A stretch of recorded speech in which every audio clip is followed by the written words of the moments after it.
May we start, please, on the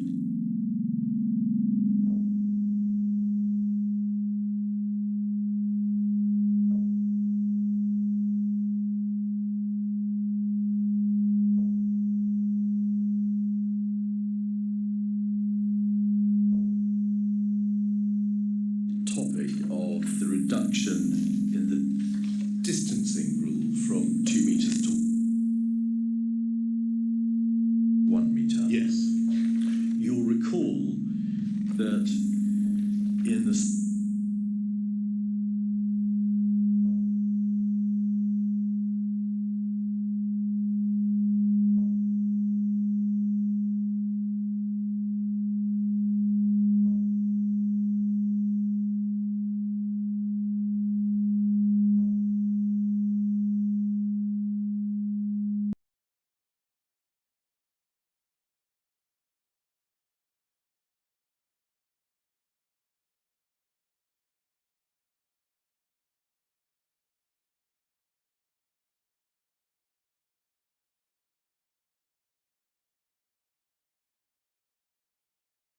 third of June, in fact, you announced the adoption of the 1 metre plus rule. It is obvious from the material that, and you referred to this in a cabinet meeting or a meeting in the Cabinet Office on the 2nd of June, that the underlying scientific advice was that staying 2 metres away from other people remained the best way of reducing coronavirus transmission. But it is equally apparent that there was clear economic pressure upon you to reduce the 2 metre rule in order to make business viable. Was the 2 metre, 1 metre rule issue a particularly acute example of that balance between public health, epidemiological considerations and economic? In a way, it certainly was. But I think I would it wasn't quite as simple as that, because the 2 metre, your observation that the scientists were recommending 2 metres is, of course, correct, or many scientists were recommending 2 metres. Some were not. Some were saying 1 metre was all right. But it was also true that 3 metres would have been better, or 4 metres, 5 metres would have been epidemiologically more effective than 2 metres. It was a question of where to draw the line, and there was plenty of evidence from around the world. Hi everyone, Graham here. Sorry, I'm just going to jump in. Can't see me yet, you will in a moment. Just had a few problems getting everything set up. I've moved everything to Liverpool. So we're going to catch up with Boris Johnson's testimony. Yay. Desperate to be able to operate, because it was very, very difficult under the 2 metre rule. It did not seem to me, on balance, to be epidemiologically unsound to do it. And I, of course, had to balance the very considerable hardship that was being caused to people by the effective closure of hospitality as a result of the 2 metre rule. I posed the question the way that I did because I've actually quoted your own words from the summing up of that Cabinet Office meeting on the 2nd of June. Summing up, the Prime Minister said the underlying scientific advice, so obviously the combination of the various views that you'd received, was that staying 2 metres away from other people remained the best way of reducing coronavirus transmission. There was no doubt about 3 metres would have been better. Indeed, but there was no doubt at all that epidemiologically, the pre-existing 2 metre rule was the best way to proceed epidemiologically. But you were under understandably intense economic pressure to try to take a different path in order to be able to alleviate the economic burden. And there were plenty of other countries that had done the same. That debate took place, of course, in advance of the Eat Out to Help Out scheme, which was put into place in August, in those mid-week days, Tuesday, Wednesday, Thursday of the 4 weeks of August. In your statement, you make plain that you and the Chancellor thought that there was a sound policy rationale for the introduction of the scheme. Were the policy rationales, firstly, the obvious economic support for the hospitality sector, but secondly, to influence social behaviour by incentivising the public to engage more generally in indoors hospitality? That was the thinking. The thinking was that the country had made a huge effort, that we got the R down below 1, that the disease was no longer spreading in the way that it had been, and that within the budget of risk, it was now possible to open up hospitality.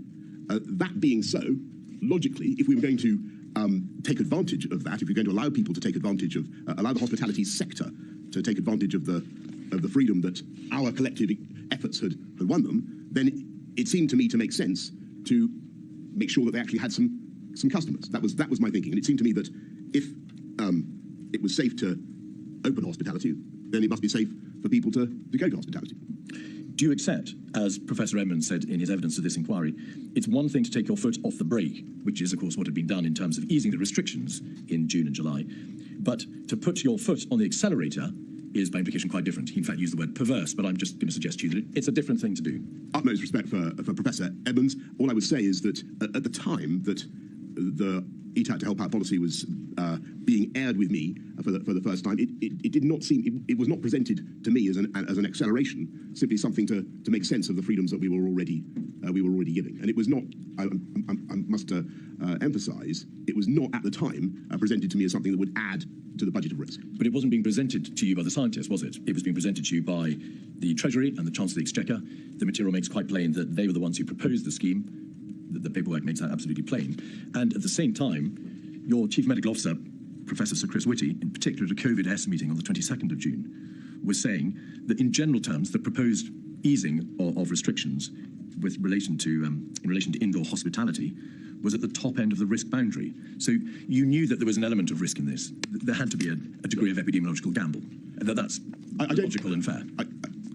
I don't think that I thought that scheme in itself was a particular gamble at the time, and it certainly wasn't presented to me as such. Nor am I confident that there is very substantial evidence that it did indeed add to the although I defer to what your inquiry has discovered. But I can't see anything that conclusively shows that it made a big difference. At the time, it wasn't presented to me as something that would. Could we have 232086 pages 1 and then 2? We'll stick with 1 for the moment. This is just to demonstrate, Mr. Johnson, that there was considerable debate between the Treasury and Number 10 in relation to a voucher scheme, which became the Eat Out to Help Out scheme. This is an email from the Treasury dated the 22nd of May.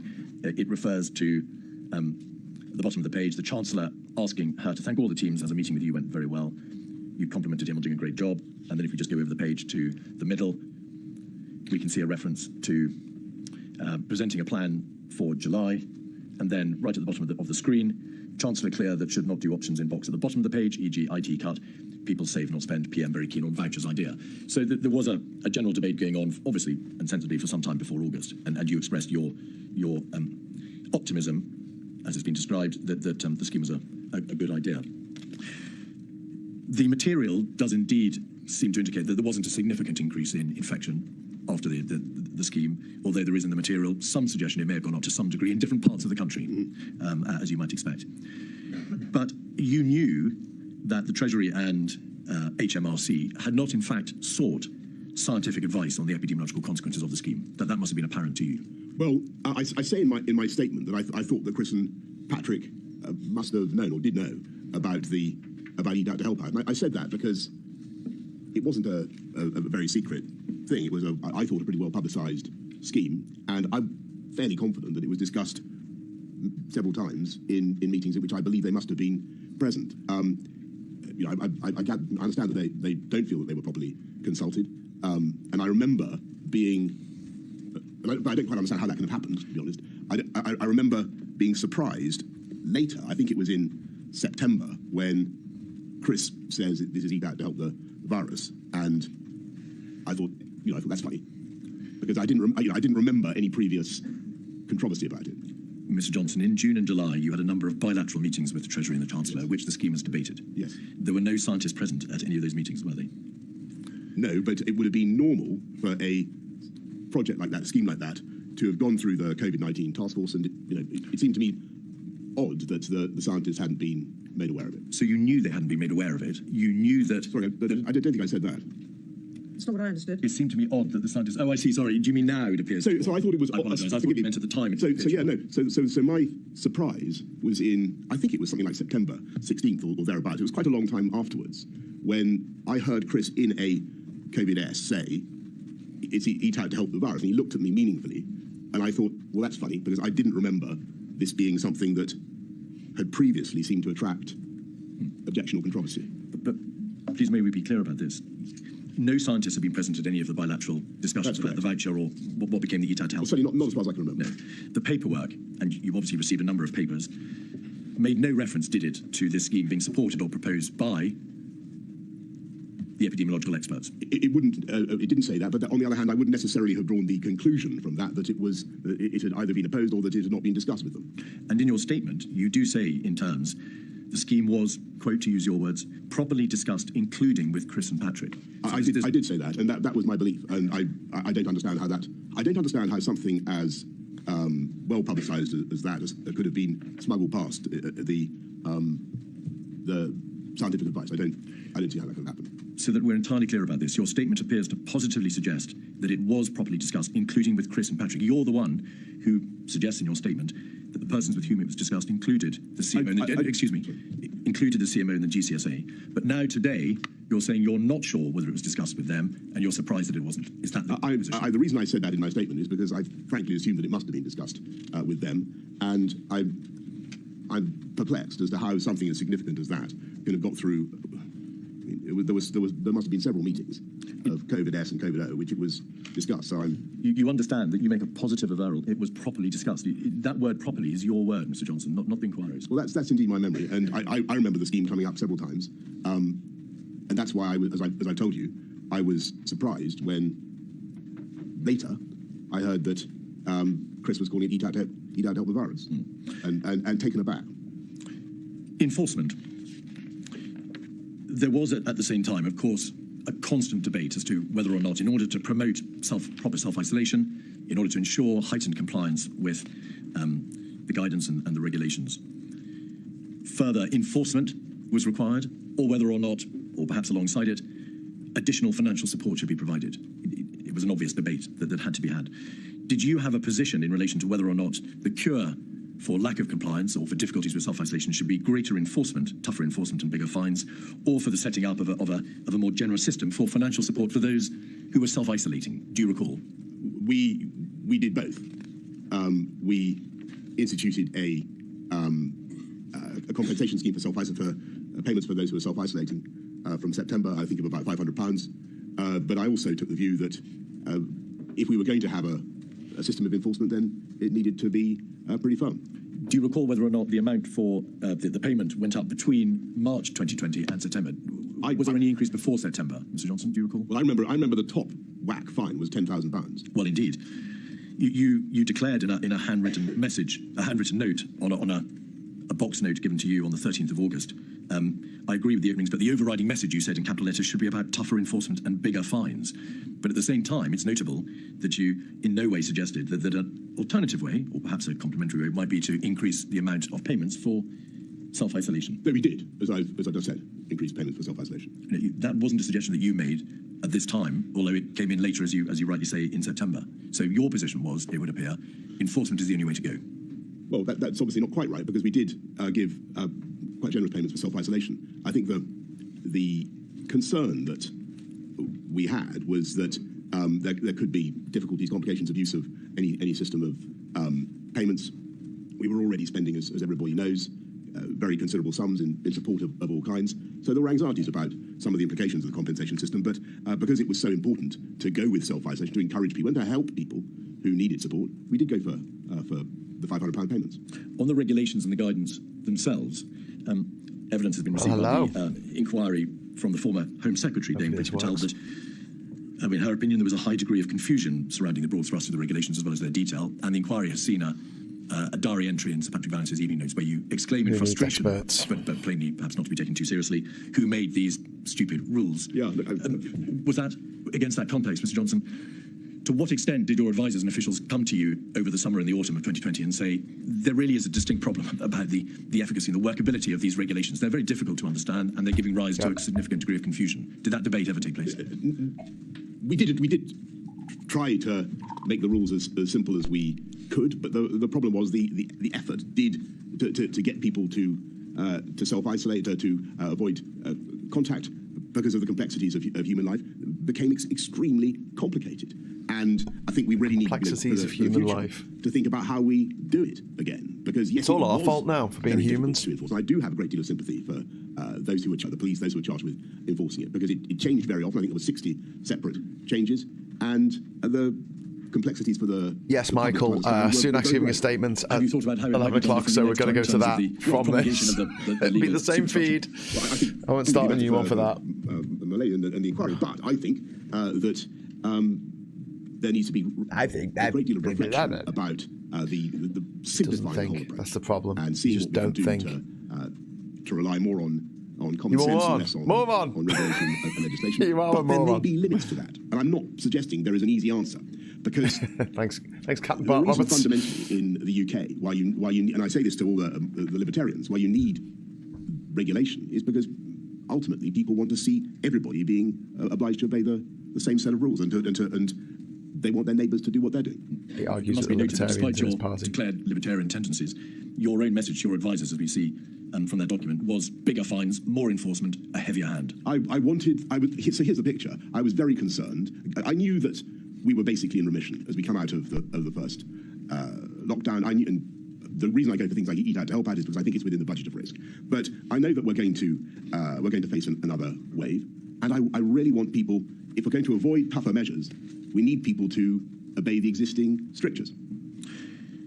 It was obvious to you, and we'll look at WhatsApp in a moment, of course, by the end of July, that the United Kingdom would be hit by a second wave. That was epidemiologically taken for granted in terms of the examination of this viral pandemic. Well, we'll have 48399, page 25. You say it's completely obvious we're about to be hit by a second wave.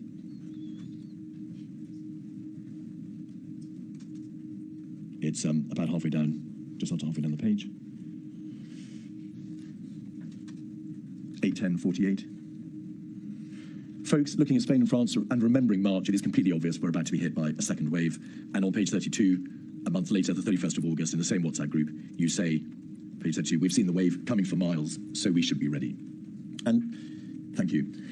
It's obvious that the government was concerned in the summer of 2020 with, as you say, the prospect of being hit by a second wave. Did you therefore give consideration to the possibility of putting into place a formal system of segmentation? The inquiry has heard evidence how in August and September, the COVID task force considered whether or not it might be possible, in advance of the impact of the second wave, to consider a formal system of segmentation for the elderly. Do you recall that debate? I certainly do, and I think that we were looking at all sorts of different solutions. There were a number of meetings with the COVID task force. You say in the minutes of a meeting of the strategy committee, COVID-S, in September, a plan should be considered on segmentation of the population to enable a portion of the population to continue to live their lives as normal, that is to say the remainder. Do you know now, can you recall why the proposals on segmentation were either impractical or not possible to be taken further? Do you remember? And a lot of people, I kept having to explain this to people, and because intuitively it sounds like a very reasonable thing to do, to protect those who are going to be most vulnerable, principally the elderly and those with chronic conditions. The trouble is that when the R starts circulating above a certain rate, the velocity of transmission of the disease becomes so extreme that it just breaks the segregation that you've tried to impose. And that vulnerable population, a percentage of them, will inevitably get the disease. And as you know, a small percentage of a very large number is a very large number.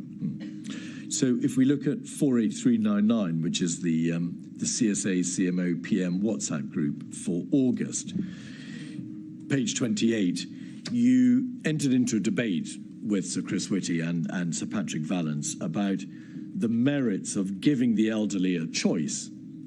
And you say, in effect, why not give the over 65s a choice? They can decide whether to enter into spontaneous self-preservation and keep themselves, or run the risk of hugging their grandchildren and engaging fully in society. And you put that position to Sir Chris Whitty, and he says in the middle of the page, starting at 7:22:49 p.m, I agree it's entirely reasonable at an individual level. And then it's the second paragraph is the crucial indeed one. He says people can rationally make an informed choice whether they individually would take a small increased risk of dying by hugging their grandchildren or going clubbing, perhaps not the same people both hugging their grandchildren and going clubbing, but at a population level, this is the government is under an obligation to ensure that the epidemiological line is held so that the R rate doesn't then go back above 1. Was that the nub of the problem? That's it. So Chris, in that second paragraph is making the essential point that even if you've elected to be shielded, or even if the government is trying to shield this segment of the population, it's not going to work because the infectiousness is too great. And do you think that is why perhaps the segmentation debate didn't lead to any practical proposals? It came up against the possibility of the epidemiological problem. I couldn't see how it would fix our problem, but it was sometimes a job to explain that to colleagues. Thanks for the super chat, Johnny. Yeah, vital for everyone but him to explain it to you, to follow the regulations. You wanted that choice to be given to individuals, and your CMO was saying, "Don't do that." And quite rightly, I was interrogating my advisors about points that had been made to me with a view to understanding the arguments and being able to explain them to the world, that which is my job. So by September, in light of what you've agreed, which is that it was obvious that a second wave was coming, you say in your statement, we were going to have to do something. There was this debate about a circuit breaker, you recall. The sage advice to you, relayed by your CMO and your government chief scientific advisor, was to the effect that the more rapidly interventions are put into place and the more stringent they are, the faster the reduction in incidence and prevalence and the greater the reduction in COVID-related deaths. As a general proposition, do you accept that? That was the advice that they gave then, though, of course, it had changed a bit from where we were in March. They were still making the point on the circuit breaker. If you look at that, I think that sage advice in September, they're still saying, if you do one, it may not be enough, and you may have to do another, which was, if you remember, Patrick's point back in March. So if we look at 102265, page 2, this is a WhatsApp communication on the 17th of September, we can see that Mr. Cummings says we should consider a 2-week circuit breaker, keep schools open, but close bars, restaurants, we're back to one-time speed. We should consider doing this week. And then he says, sorry, I meant consider now, saying this early next week for a fortnight. You say, what's the difference between a circuit breaker and a national lockdown? And what if it doesn't work? Is that a nod to the point you've just made? The difficulty with a circuit breaker is it is. You don't know whether it will work. If it's short, you may run the even worse risk of having to do it again. Yes. So as I think Patrick said again in one of the meetings, there's the yo-yo risk, and which Sage themselves point to, and I think Matt himself, even though Matt was generally very much on the health secretary, was very much on the precautionary side of the argument, was not actually in favour of a circuit breaker, and I think that was his evidence to you as well, for that reason. Patrick Vallance at the bottom of the page says, yes, lesson is go fast, go a bit harder than you think you need, go a bit wider in geography.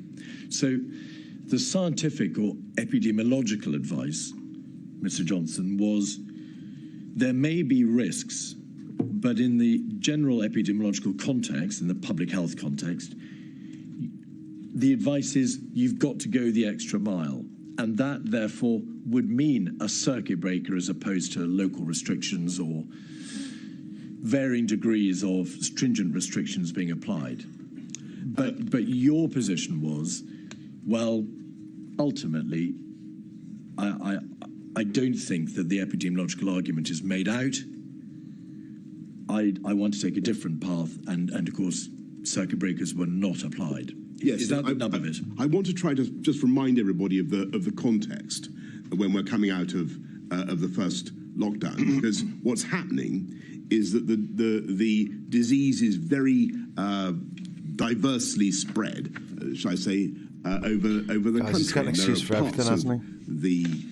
The UK where it's barely present. Some places, sadly, Leicester, some parts of the northwest, where they barely came out of restrictions throughout 2020. And so the question would have been, do we continue with national measures the whole time, which would have been which is the logical tendency of some of the submissions I think that you've had. That would just write off 2020. Slow down, please, Mr. Forgive me.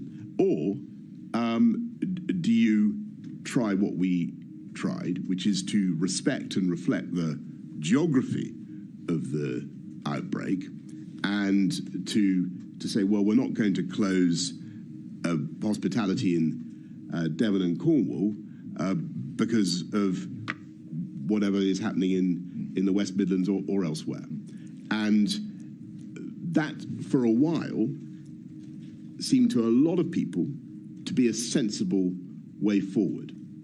And I think, I will probably come to this, but I'm trying to the defects in the tiering system. But that led to tiering, and I think it was worth a try.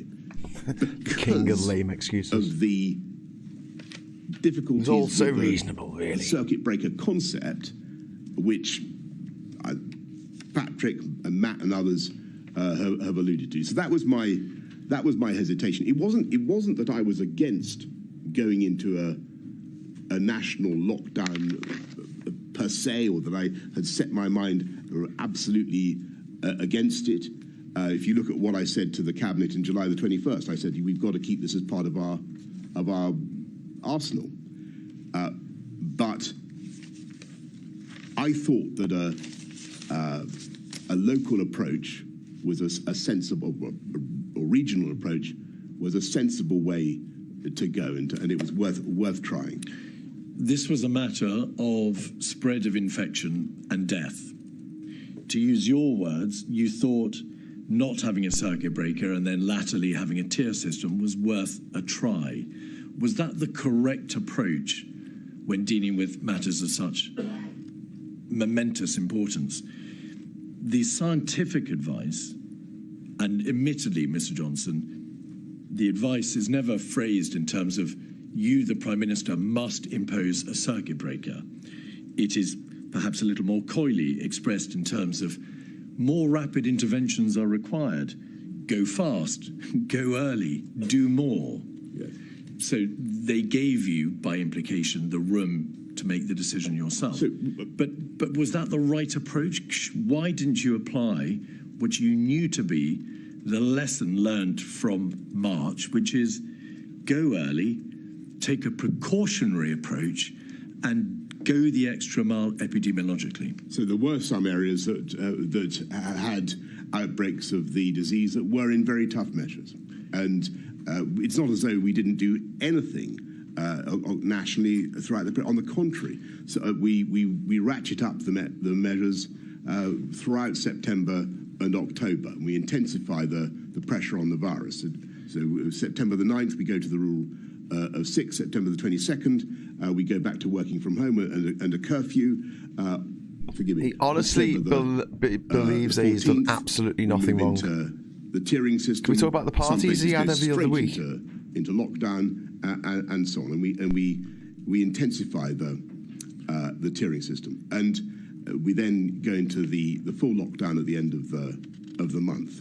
And I actually think that program had a very good chance of working. And if you look at where we were by November, the 22nd, the disease was starting to turn down.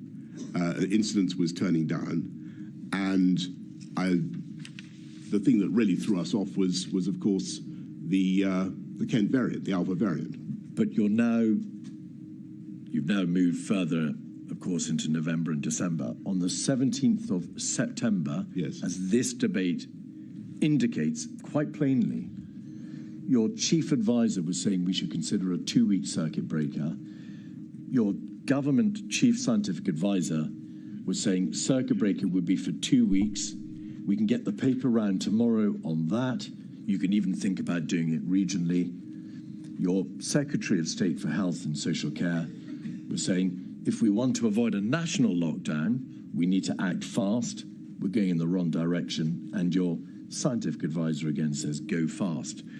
You didn't, however, accept the advice set out there, which was go for the 2-week circuit breaker. Well, we did go. We went immediately for the curfew. The health you go for a 10 p.m. curfew, do you not, Mr. Johnson, and advice on working from home? And the health secretary himself was opposed to, and already, I think by the 22nd of September, 10 million people in a country of 67 million are already in tier 3, effectively in lockdown measures. So it's not as though nothing is happening in that period. Nobody has suggested nothing was done. There was, of course, the rule of 6. There was the curfew from 10 p.m. There was the package of measures which you described as the package A measures of late September. But the circuit breaker was not the national circuit breaker.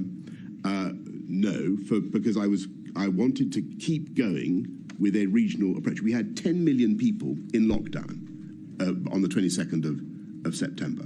It was not as though the country was not going through, or large parts of the country were not going through another lockdown. But the issue was whether there was any support for a continued regional approach. And actually, if you look at the even October the 20th cabinet meeting, you'll see that the CMO says that the country, and I think the JVT also, Jonathan Van Tam also said this, the country is basically divided into 3 parts. Those where the disease is flat, those where it's increasing slowly, those where it's rising fast, and a regional approach is therefore still justified. And that is what, as far as I remember, Chris said in that meeting. And so I'm not going to pretend that this was an easy decision, and it certainly wasn't. And it was one I agonized over. But I thought that a regional approach could still save us and could still help us. You have said twice that part of the rationale for not having a circuit breaker in September was that you said it was not as though the country was not going through, or large parts of the country were not going through another lockdown already. Is this the position? Obviously, from July, there were areas and local restrictions. Count down to power, you're completely right. And parts of the northwest of England. There was the national rule of 6.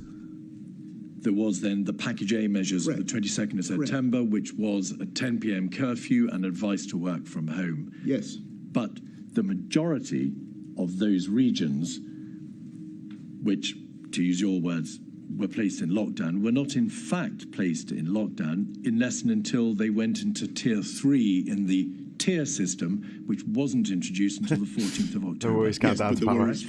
There were already restrictions around the country, which were very severe, and they were not, with respect, comparable to lockdown, were they?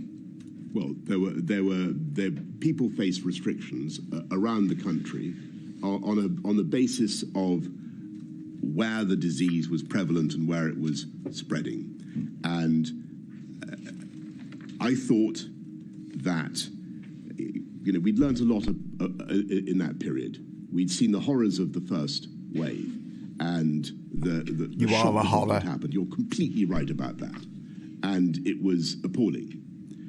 And we'd seen the suffering, but we'd also seen the impact of the pandemic, of the measures that we'd taken, and our objective remained the same, which was to protect the NHS and save life, and our strategy was to use NPIs, but it seemed to me, given the disparity in the prevalence across the country, it seemed to me for that period that a local approach. Ask him a yes or no question. He just babbles on, doesn't he? And can't help himself, just babbling. A lot of people thought the same, because they thought. Ask him a yes or no question. The disease is not prevalent. Tommy is completely on the money there. Thank you very much, Yovash. In my community, why am I being locked down? And face the consequences of his actions. Address that issue as well. I couldn't agree more. The other people who thought the same, Mr. Johnson, were not the Prime Minister with access to this epidemiological public health advice, which appeared to be pointing in that direction. Some of it did, and some of it, as I have just said, continued to support a regional approach. Is that why you called for the meeting on the 20th of September in Downing Street with Professor Gupta, Professor Hennigan, Anders Tegnell of Sweden, I think the state epidemiologist, and also Professors Edmund and McLean, because you wanted to have a greater diversity of scientific advice and at least advice beyond the advice which you were receiving, but which you were not inclined to accept from your own Chief Medical Officer and governmental Chief Scientific Advisor? I think, with great respect, it was the other way around. What I could say. He has any respect for anyone but himself. Towards the end of September, middle of September, and I can see that things are going to deteriorate. There's no question, and I can see the direction of travel. I still want to use tough local measures to try to achieve what we need to achieve. But I can see that, as I've told Cabinet, and as I think I've told the public as well, we're probably going to have to go back into international measures. And what I want to... Yeah, Labadev. And I know you had a meeting with Labadev in March. Do that, whenever it comes, talk about there press. will be, of course, a lot of downsides. And people are going to complain and to object for all sorts of good reasons. I need to have the arguments. I need to understand what a lot of people talk about, the great Swedish success and how they managed to do it without lockdowns. And if I'm going to impose another lockdown in the course of the next few weeks, which is indeed what I ended up having to do, I need to know what the counter-arguments are. Mr. Johnson, your government and you personally had declared that you would be following, by which you mean you'd be guided by the science. Throughout the course of that year, you had been guided by, accordingly, the Scientific Advisory Group for Emergencies and by your CMO and GCSA. Why did you not continue to follow, to be guided by that advice in September 2020? Why did you deliberately allow yourself to depart from that stated position? Yeah. Thank you very much, Roderick. The scientific advice was not really appreciate clear. That. Thank you. There was a push for a circuit breaker, but that was not supported by the health secretary, as he's testified to you, and he was normally in the amongst the toughest. Toughest frail. Wanting to impose lockdowns. There were question marks about the circuit breaker and its efficacy. And indeed, where a circuit breaker was tried, as you know, in Wales, it's not clear that it actually worked. So that was later. It wasn't, of course, imposed until October. Sure, but what I'm saying is that there were... Oh dear. We seem to have had a little bit of a glitch here.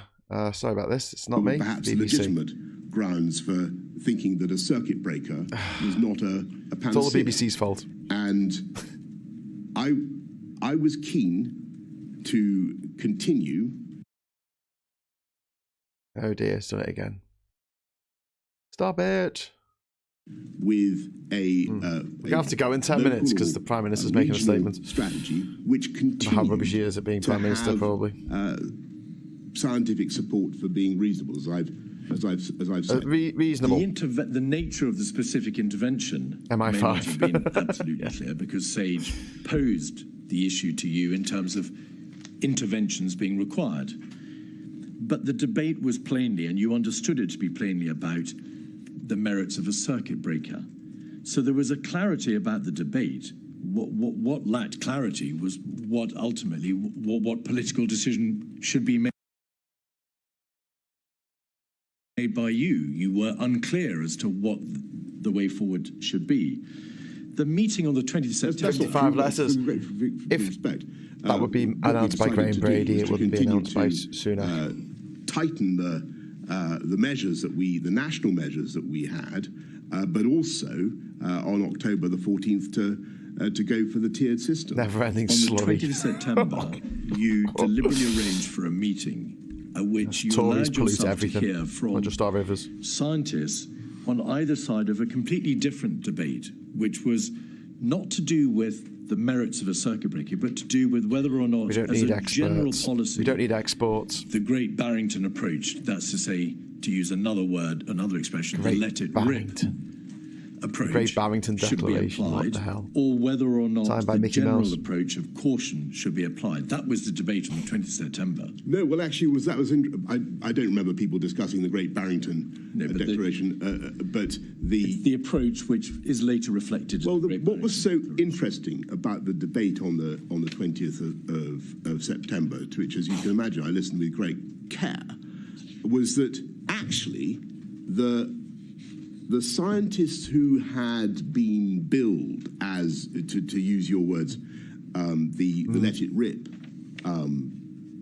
brigade, did not really support that approach. And the longer the conversation went on... There were no scientists calling for that. I was fascinated no to serious see scientists were calling for how that. actually they migrated towards a precautionary approach and towards the understanding that MPIs were inevitable and necessary, and that you had to do something. So the question. So I was really interested in. I was thinking ahead in that conversation. I was thinking ahead to where we were going to end up in a few weeks' time, and I wanted to fortify myself against the types of arguments that you've mentioned. So bluntly, although you had been given to understand that Anders Tegnell, who was the state epidemiologist for Sweden, would probably recommend a more herd immunity style approach, turned out, to your surprise in the meeting, to argue, in fact, for a stronger intervention. He didn't. I wouldn't say that. No, not. Sorry. Let me be clear. I don't remember him or anybody making any particular comment about tiers versus lockdowns or whatever. But what I do remember is a surprising degree of unanimity, given the divergence in views that I've been led to expect. Yes.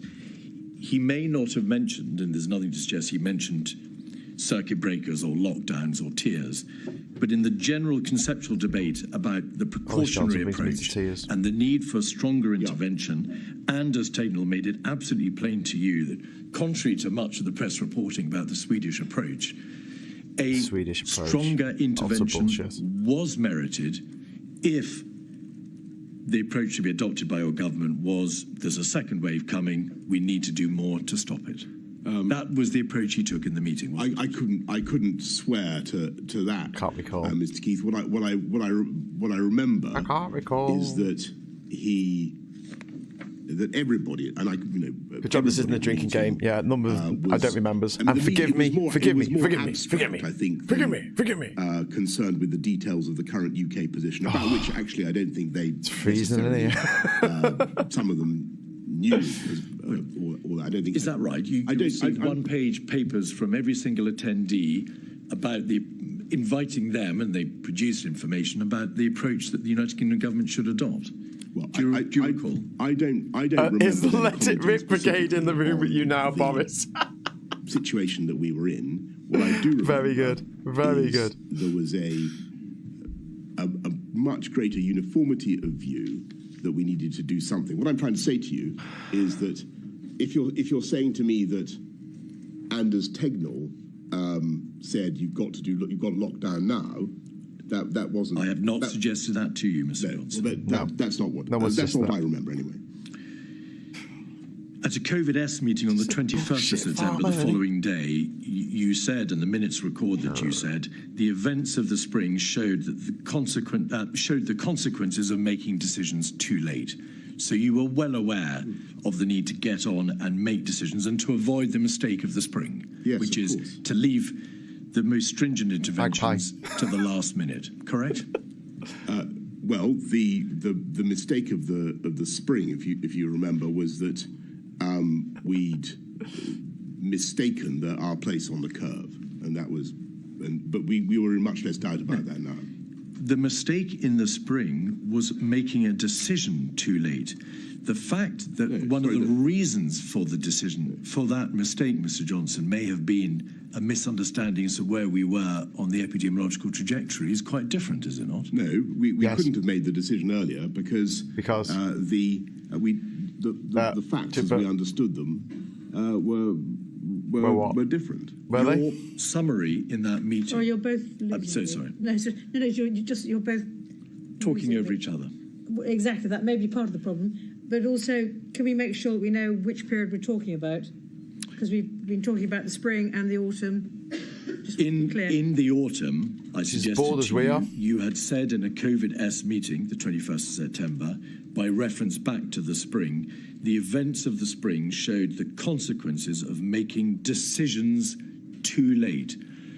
Regardless of why those decisions were taken, Mr. Johnson, what were the consequences of making decisions too late? Your reference. Yeah. What did you mean? Sorry. So, just to clarify this point, in the spring, we couldn't have made the decision any earlier because we didn't know the relevant facts. When it came to the curve in September, October, we were much more on top of it. We could see where it was going. And the relevant facts are that the virus was not evenly distributed. Yeah, I'm looking at the country. The door at Downing Street. As soon as it opens, we're going to switch the feed over to Downing Street. In abeyance it has for a opened, long time but it's not Rishi Sunak. And that's where it made with a satchel. Little sense. It's a bit too heavy for him. To lock it all down. and what we were trying to find, and you can criticise us for this, but I think it was reasonable. We were trying to find a way through that allows as much of the country as possible to keep going. And they've cut away. Johnson, what were the consequences of making decisions too late? When you said the consequences were people died. Tens of thousands of people died. What did you have in mind by consequences and the decision making having been too late? Clearly, if you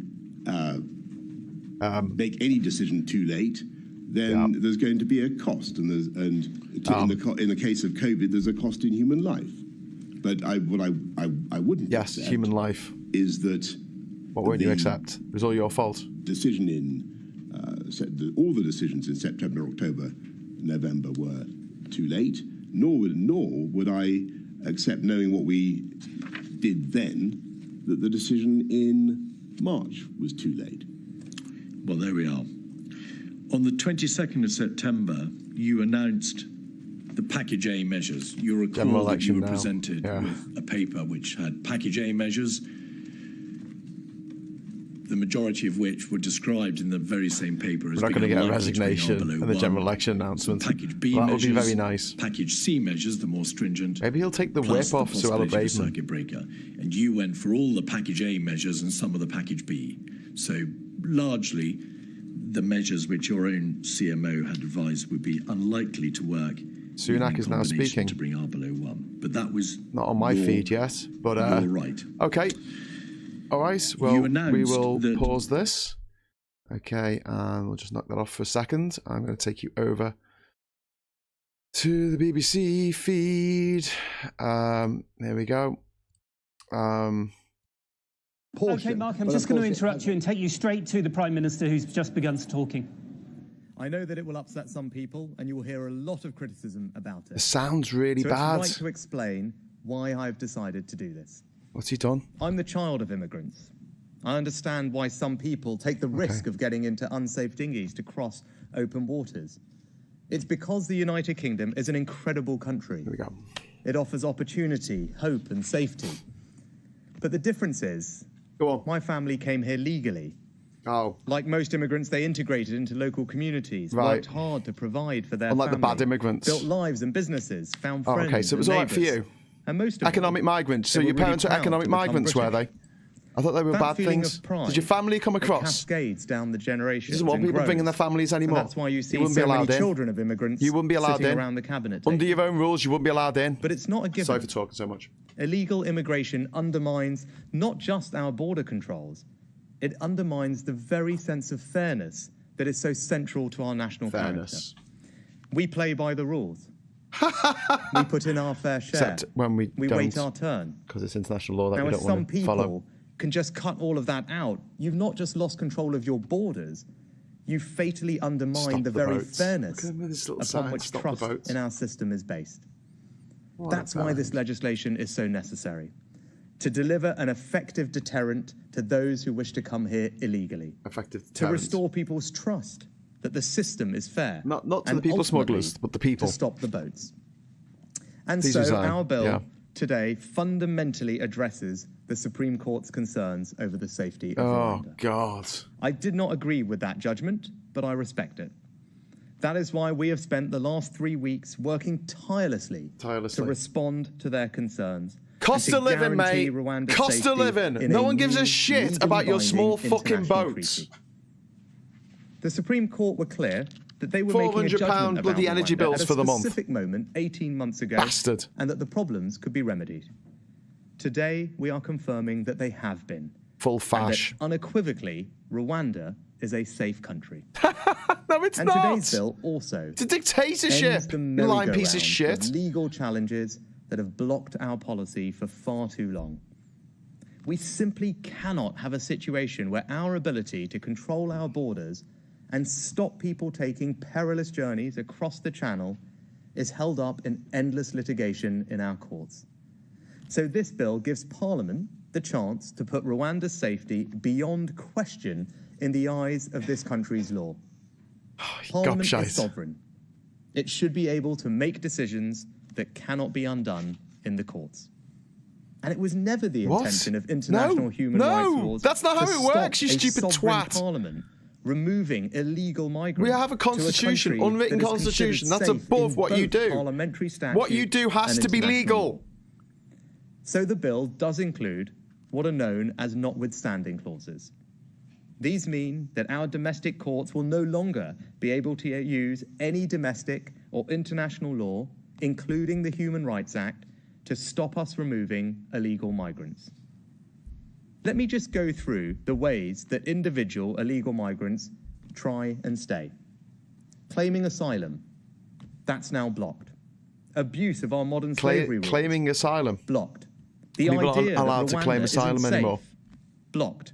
The risk of Oh, being okay. sent to some other country, So that's going against blocked. international law. And spurious human rights claims, you'd better believe that we've blocked those too. because Spurious we're human completely rights claims. disapplying all the relevant sections of the Human Rights Act. Disapplying And not sections of the only Human Rights Act. Have we You blocked fucking all of these cunt. ways that illegal migrants will try It's and all right stay? if you're not a human, I We've guess. also blocked their ability to try and stay How by dare bringing a you? judicial How review fucking dare on you? any of those grounds. This guy's the child That means of that economic this bill migrants, and he's doing blocks this every to single us. reason that has ever been used to Motherfucker. prevent flights to Rwanda from taking off.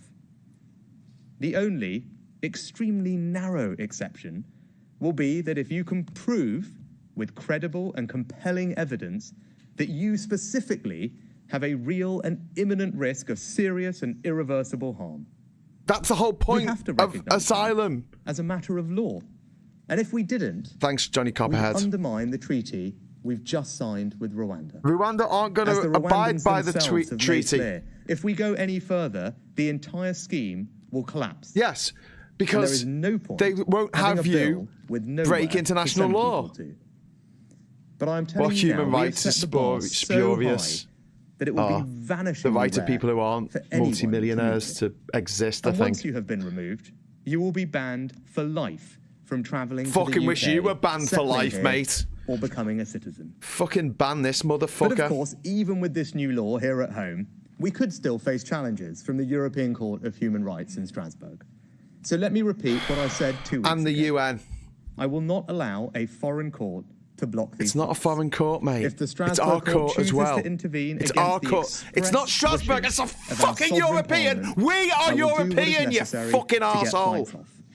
Fucking and today's twat. new laws already make clear that the decision on whether to comply with interim measures issued by go the fuck European yourself. Court is a decision for British government ministers and British government Most ministers unpopular alone. government Because of it all is your time. government, not criminal gangs 20% in the or polls, indeed mate. foreign 20%. courts who decides 20% who comes of the here population with and you. who stays 80% in our against country. you. 99% of young people are against you. It's just one part of our wider strategy to stop the boats.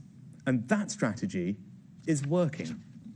I've been No, it's Prime not. Minister for just over a year now. Oh, and God. for the first Longest time, year of my life. small boat arrivals here are down by a third. There weren't Even any as small illegal boat crossings in the arrivals before Mediterranean have 2017, soared you by bastard. 80%. You Let me just repeat irredeemable. that. Small boat cunt arrivals burger. here are down by a third. To help achieve that, Down we've by a signed third. returns and cooperation agreements with France, Bulgaria, Turkey, Italy, and Georgia. Illegal working rates are up nearly 70%. 50 hotels Rates are being that wouldn't returned be to their local necessary had you communities, not and we are housing manufactured people in a this new barge and in former situation. military You sites. duplicitous The initial twat. asylum backlog is down from 92,000 to less than 20,000. 20,000 We've people. returned over 22,000 illegal migrants. And as our deal with Albania shows, deterrence works. Last year, a third of all those arriving in small boats were Albanian. This year, we've returned 5,000 people. Okay, so that's the and cut third those that have arrivals maybe by cut out, been cut out. 90%. Genuine asylum seekers Albanian are still going to come here on arrivals boats. have far more Because that's the recourse to only the courts fucking than way they can anyone come here. under this new It's the only way they legislation. can claim asylum. That's why I'm so confident that Thanks, this bill Bart Roberts, will for the work. swear jar. Lord Sumption, the former Supreme Court judge, believes this bill will work. We will get flights off the ground. No, you won't. We will deter illegal migrants Bullshit. from coming here. Bullshit. And we will finally Bullshit. stop the boats. Fuck you. Thank you. Gobshite. Return some questions from the media. Can we start with Why are you such a the BBC? gobshite? Why are you such a ladder-kicking gobshite? BBC News. Are you saying to your MPs bluntly on all of this, back me or sack me? Now, what I'm saying, not just to my MPs, but the entire country, is that I share their frustration. We'd love to sack you. I'm not going to My back you. patience with this has worn thin. There's There's about 40 million people on this and I'm pleased rock who are not going to back you, mate. Down by a third. For the first ever time, by the way. That shows that our plan is working. What do you mean the but first we've ever got time? more There to do. wasn't And any that's why this fucking legislation boats is a so few important. years ago. We've got You to end the created this legal problem. merry-go-round Your that has blocked us from fucking getting our government Rwanda scheme up and created running. this That's what this problem. legislation does. Bastard. That's what the new treaty that the Home Secretary signed this Fuck. week does. And it will mean unequivocally that Rwanda is safe and there should be Fuck no off. more blocks to our ability to get people on planes and send them to Rwanda because that is critical. We must have a deterrent that says if you come here illegally, you cannot stay and you will be removed. And when we can get that up and running, as we have with Briefcase Albania, wanker. we will see the numbers come down. I'm absolutely committed to seeing this through because I share the British people's frustration. It's patently unfair what is happening at the moment. Yes, which it is why that you requires fuckers are action still like in charge of that this is country novel, when that is nobody wants contentious, you in but charge of that's this what we're country. about. We're about That's getting what's stuff unfair. done on the things that matter. And you're trying This to rip up matters, our and we're fucking gonna make sure that we constitution. deliver. Not that it's written, but we do Next, have Can I one. turn to ITV? Saying that the court shouldn't be Prime allowed Minister, to you've made overrule clear that Parliament. stopping the votes is one of your biggest promises to voters, and you're also telling us this legislation is the way to do it. So can I ask you, will next week's vote be treated as a vote of confidence in your government, and will you throw Conservative MPs out of the party if they defy you? I Yes. don't know. But what No. this vote is about He's not. is about He's too confidence in weak. Parliament to He's too demonstrate weak. that it gets the British people's frustration. No, I get it. frustration that you I'm are acting still on in it. But actually, fucking the real power. question when it comes to The all these votes is dregs, for the Labour Party. backwash, Because I want to the get this legislation tragic on the Tory statute books party. as quickly It's been in as power for possible. 13 years. That's what we're all about. How much has our We've moved economy at grown in that record time, pace motherfucker? Since the judgment to get Oh, the treaty, zero. to get the bill introduced. So the question now is the Labour Party. Our population's We've got- grown, no, our but economy we've got a hasn't. plan, right? We've got a plan to pass this legislation, and I want to pass I don't it give a quickly. fuck about this Right, but I'm not hearing legislation, from mate. anyone else Nobody that they've does. got a plan. Cost of living. Right, so the real Cost question of when it fucking comes to living. Parliament Parliament. Question for all of you to ask. It's the boats. It's the most important thing. What are the thing. Labour Party going to do? This is the biggest fucking dead cat of all fucking time. About this legislation? Jesus Christ! We've got a clear plan. Boris Johnson's fucking deterrence is a critical part he of is it. There is jealous no way of to this stop people dead coming cat. here unless you have a deterrent that means they will be sent somewhere else. Make it's a problem. Say you're going to fix This is our it. deterrent, and we are doing everything we created can the to problem. get it on the statute books and get it Some up and fucking running. journalist So the question stand for up votes in and Parliament ask him is, why he what is the Labour fucking Party's caused this plan, problem in the and first are they gonna place. back this They won't, because legislation? they all went to school together. Next, can we go to Sky? Thank you. Prime Minister, do you Beth see Bibby, the actually, should be reality up. of what is happening here? You've lost control of your party, and this has become a confidence issue, not in Parliament, but in you. Do you accept that, and will you call an election if you lose these votes? Yes. What's happening here is we're delivering on what I said. He said Right, let's just look at delivering. the record, just look at the Hey! facts. Sunak bingo. When I got this job, the number of small boat arrivals into this country had quadrupled in the past few years. Right? That's what happened. From zero. Since I've been here, From and because of zero. all the things that we've done. Before you we've got the fuckers numbers were in down by a charge, third. it was zero, mate. That's my No one record came on over the here on fucking situation. boats. We've got the number of illegal enforcement raids up by 70%. We've arrested literally 70%. hundreds and hundreds of people. Is that, In is that those 50 raids, cents bigger but brother? also people who are coming illegally, who are facilitating this awful trade. We've closed down thousands of people's bank accounts who shouldn't have been here. We're returning close down your fucking over bank accounts, you 20,000 bastard. people. That's my record. Distribute on this your issue. wealth Those amongst are the facts, people. And that's because I get it. That's because this is ridiculous what's going on, right? And we're doing something about it. Now, I want to finish the job, right? And finishing the job means getting this legislation on the statute books and getting this scheme up and running. Fucking hell, you are so fucked, my friends. It's a You basic matter absolute of shitbag. You Right, are and that's what we're about. We're about fuckaroonied. delivering. I'm not interested in talking. Delivering. I'm He said interested in delivering doing again. things. The actions we've taken already. Bloody, you get a have little already made a Rishi difference. action, We've man. got to In finish action, the man. job, Pull the and little I'm gonna cord. see this thing through. Delivering. I'm confident I can get this thing done. Fuck Right? off, And I said the same beefcase questions I said wanker.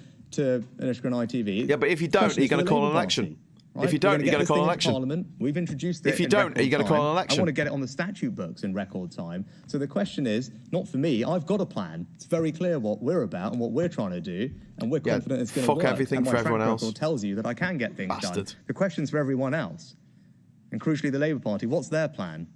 Are they going to vote for They've this submitted the legislation? plan If they really to say wanna what they're going to do. Stop the votes. If they really get the values of the British people, Yeah, then they it doesn't should be fully involve backing this plan, sending and they haven't done millions that and yet. millions of pounds to a dictatorship Next, can we go to in Daily Mail? Central Africa. Thanks, PM. Your immigration minister resigned last night, calling this legislation a triumph of hope over experience. I mean, he's right, isn't he? And he says you're going to end up being yet another politician who makes promises on immigration that you can't keep. Yes. I mean, he's right. This Oh my isn't God. No, he's Robert Janovic was right. actually. The first time in his godforsaken Robert Janovic in life. his letter himself outlined the remarkable progress that we've made in Even the in a last years. stopped When we talk about atomic clock is experience right and once a delivering on what universe. you say, just look at the record. Right? I'll repeat it again. I know we've had it a few times, but it is bear repeating. Numbers of crossings down by a third. Stop Doesn't saying happen by that. accident, 'cause they're up everywhere else It's in got Europe. nothing It to do happened with because we've done Rwanda. a load of things. 'cause It's I've got focused on nothing to this do with issue. Rwanda. We've This is struck all deals about the with people. Rwandan We've policy. cooperated. We've intercepted criminal gangs upstream. No We're one's returning not people. coming We're here getting because of backlog the down. We're threat closing that hotels. 1% of We're them might arresting go people. to We're closing Rwanda their one bank day. accounts. We're doing more to tackle this issue than anyone's ever done. That's Finish the job, yeah, experience of starting the off to last year. California. That's my record on delivering. With all your on what I emphasis say. shares that are gonna go And through the roof when we get I a deal, am entirely trade deal confident with- that what we're doing is the right with approach. India. I have spent weeks, if not months, of in the last few periods getting this right. The last working few through it things. with multiple lawyers, making sure that we have something that is legally watertight, that is robust. This is the toughest legislation that has ever been passed on this issue. Let me just going to go over it again, right? It deems Rwanda safe using a notwithstanding clause, right? We haven't done that before. That means that no one can second-guess Parliament's decision or any interpretation of international law. It makes clear that it's our Parliament that is We're using clever wordplay to get away with this. Relevant sections of the I would have got Human away with Rights it Act, too. so It we wasn't can for the stop clever people making wordplay. spurious claims. What And are we've stopped spurious people fucking bringing claims? judicial review on any of these grounds. We've You talked stopped them about claiming asylum. spurious We've stopped human them rights. How claiming can human non-slavery, rights be right? We have blocked spurious each and unless you're not a every human? avenue that anyone has ever used in the past to frustrate their removal. All he of wants those is human avenues wrongs. have been shut down. Right, so for the people who say you should do something different, the difference. Yeah, how many are we between coming them back and from me is an Rwanda? inch. Let's get a load of Given refugees everything from the that we have Democratic closed. We're Republic talking of about an Congo inch, over But here. that inch, by the way, is the difference between the Rwandans participating in this scheme and not. And as I said in my remarks, there's no point having a piece of legislation which means you can't actually send anyone anywhere. It's not going to help anyone, right? So when we're talking about an inch of difference, and that inch making the difference between having an operational scheme where you can send someone or not, it's pretty clear that what we're doing is not only the right approach, it's the only approach. No, right? it's what, Rwanda? It's not the only approach, and it's not the right approach, you fucking nutter. Because I'm confident this will work. Fucking hell. There's no point having a piece of I've legislation got the moon in a with no one to bucket. send anyone to. Oh, that's nice, love. So, fucking, there's a village missing its fucking idiot here. The sun. For the love of God, just don't get go. the flag to Rwanda off the ground by the time you call the next election, are the voters entitled to lose trust in you and put their faith? They've already lost trust. 99% of young voters are not going to vote for these motherfuckers. That is absolutely getting things done, doing what we say we are Briefcase going to do. wanker. We've stabilised the economy and we've cut taxes for people. We've introduced the biggest stabilised the economy. The economy's been flatlining for 16 motherfucking years. To go further, we've got boat crossings down by a third. 16 We've also said years. that we would halve inflation. We've stabilised easing it. the cost of living. Stabilised it from what? From your party's fuck up last year with the mini budget. So ultimately, look, it's the British people. People are paying massive fucking interest rates. People are paying massive fucking energy bills. People are paying more than ever before to live their fucking lives. And you're prattling about on holidays to Central fucking Africa. Difference in their lives. Piece of shit. I take one last one, Chris. Yes. Go in the mountains, go see the gorillas in the mist, fucking stay there. Where migrants have told us that they are laughing at the UK and its Rwandan policy. Are they right to laugh? Is your policy a joke? And your government a laughing stock on this matter? And can I quickly ask a second one? Why is he wearing reports like... today in the House of Commons that UK politicians were hacked by Russia, FSB. Were you hacked by the FSB? No, look, so on the second one, there are a range of protections that both parliamentarians and ministers have and advice that they follow, and they get support from the National Cyber Centre and all those things, and I'm pretty confident in the protections that I have. On your first question, look at the results. So you've been over in Calais, you've been over in France. Well, the number of people crossing from France to the UK this year is down by a third. Right? That's the simple truth. We've arrested hundreds of people who have helped facilitate those crossings this year. Many of them have already been charged, and they're going to end up going to jail. Oh, I wish you'd go to fucking jail, mate. Having their bank accounts closed. You'll have your bank accounts closed. Have been returned. And by the way, in the rest of Europe, none of that is happening because the numbers are up. They're up by 80% in the Mediterranean. So actually, what we're doing I was going to say, because she had a puffer jacket with a suit jacket on top of it. That was a bit weird, wasn't it? In the first place, we're working more closely with the French. For the first time, we have British officers embedded in their patrols. Why? Because I went and struck a good arrangement with the French. Not for reasons of sentimentality. Yeah, why press conference? He's panicking. Yeah, you're absolutely right, Tim. Cooperation on those beaches to stop people coming, and that cooperation is working. You would have seen pictures of some of the barriers that were being put in on the way up to the beaches. Right? That's come as a result of that cooperation. Stop people getting there in the first place. And the proof is in the pudding, right? I'm not about talking about number of times you said right, tone and language, fight or flight mode. To the UK are down by a third. They quadrupled in the last few years. He's going on about this. Go down by a third. You said stop the boat, mate. Not take them down by a third. You said stop the boat. It's actually written on the front of your fucking pedestal. It says stop the third. Stop the third. Stop the boat. That's why we've worked so hard on it. I'm absolutely confident that it's the right approach. It's the toughest ever approach. It will close down all the avenues that people have used in the past. And crucially, it's written on the front of your lectern. It is the only approach. Because going any further, that difference is an inch, but going any further would mean that Rwanda will collapse the scheme, and then we will have nowhere to send it. French offered a processing centre. A way to get this going. So what everyone should do is support this bill. Crucially, the Labour Party. The question for them is, are they going to support this support this? We want to get it up and running. Why would Labour support this?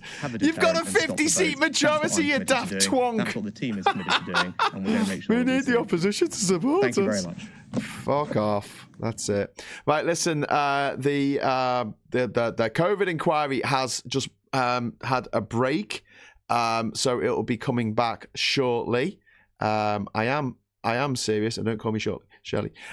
So yeah, that'll be coming back shortly. So I'm going to just knock off the feed for a few moments, and when the COVID inquiry comes back on, we'll be joining it probably just before 12. I think just having some kind of little bit of a break at the moment. I didn't quite catch what they were doing because I was trying to listen to Rishi Sunak as well.